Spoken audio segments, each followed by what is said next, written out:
quand l'esprit du carnaval rencontre les plus belles plages du monde. Depuis sa première édition en 2011, le Carnaval international de Victoria anime les Seychelles durant 3 jours de l'année. En 2012, 33 délégations venues du monde entier se sont déplacées pour représenter leurs couleurs nationales, enrichissant encore davantage la créolité qui caractérise les Seychelles.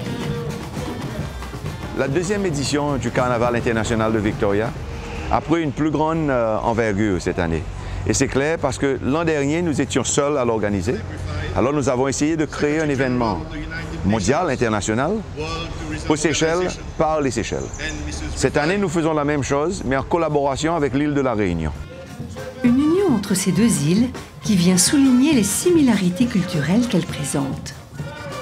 La présence d'une délégation de la Réunion à l'occasion de ce carnaval international des Seychelles se justifie au moins pour une raison fondamentale et essentielle.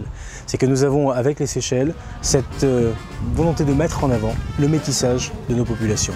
Nous sommes des populations issues d'Afrique, d'Europe, d'Asie, du grand océan Indien bien évidemment, et cette dimension fait que nous arrivons aujourd'hui à présenter donc une couleur, des paysages, donc une volonté encore une fois d'harmonie sur ces territoires, ce que nous avons de commun encore une fois entre les Seychelles et la Réunion.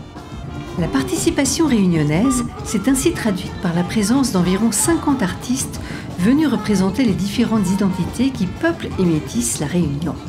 La sélection des artistes de la Réunion a été faite par nous-mêmes, donc direction de la culture. On a souhaité présenter la communauté asiatique chinoise et donc on a mis une délégation de jeunes qui présentent des danses du lion et du dragon. On a présenté la communauté indienne avec des tambours sacrés qui sont surtout à base de percussions. On a présenté la communauté africaine avec les tambours des docs qui représentent les percussions africaines. Et on a présenté une partie folklorique qui représente la partie européenne avec ce qui a été métissé dans le créole. Pendant 3 jours, les rues de la capitale séchelloise ont vibré au son des musiciens et applaudi les danseurs et autres artistes qui ont défilé tour à tour sur des chars aux décors extravagants. L'intérêt du carnaval et un peu l'originalité de ce carnaval aux Seychelles, ça a été la volonté des Seychelles de présenter des délégations de différents pays et que chaque pays présente un petit peu sa spécificité culturelle en termes de costumes, en termes de tradition. Et le panachage un peu de toutes ces délégations et la présentation dans le défilé de toutes ces délégations avec leurs costumes, avec leur musique traditionnelle, apporte une véritable richesse au défilé lui-même. Cette nouvelle dynamique dans le calendrier festif et culturel des Seychelles a conquis non seulement la population locale, mais aussi de nombreux touristes venus en nombre pour assister à cet événement. Il faut être également dans les rues de Victoria, particulièrement au moment du défilé, pour voir l'impact que cela crée au niveau déjà de la société séchelloise, qui répond présente à cet événement. Si je dis 15 000 personnes, je ne dois pas être très loin, ce qui, à l'échelle de la population de Mahé, est extraordinaire. La population de Mahé étant à peu près 80 000 habitants. Donc si on considère cette fréquentation qui est nourrie également par la présence des touristes du moment, c'est une belle performance, une très belle performance. La collaboration des Seychelles et de la Réunion a aussi été l'occasion d'appuyer et réaffirmer l'élan touristique régional, impulsé il y a quelque temps sous l'appellation des îles Vanille. C'est une volonté, cette coopération donc, entre les îles donc, de l'océan Indien, plus particulièrement donc, entre les Seychelles et la Réunion, portée par le président Michel ici. J'ai fait le choix à la Réunion d'accentuer nos efforts dans des domaines traditionnels comme l'éducation, le sport, la culture, mais avec un axe accentué depuis 2 ans maintenant, lié au développement du tourisme.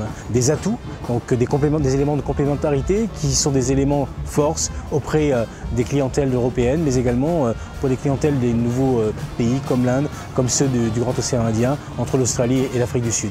Donc ce sont ces éléments que nous voulons mettre en avant et faire le pari, encore une fois, d'un développement du tourisme gagnant pour nos îles, pour nos populations et pour l'emploi. L'objectif affiché est en effet de profiter de la présence des journalistes internationaux venus à l'occasion du carnaval pour promouvoir le tourisme régional et pour présenter la zone océan Indien comme une seule destination aux multiples propositions complémentaires. Devenir un grand bassin touristique compréhensible et visible pour les voyageurs internationaux.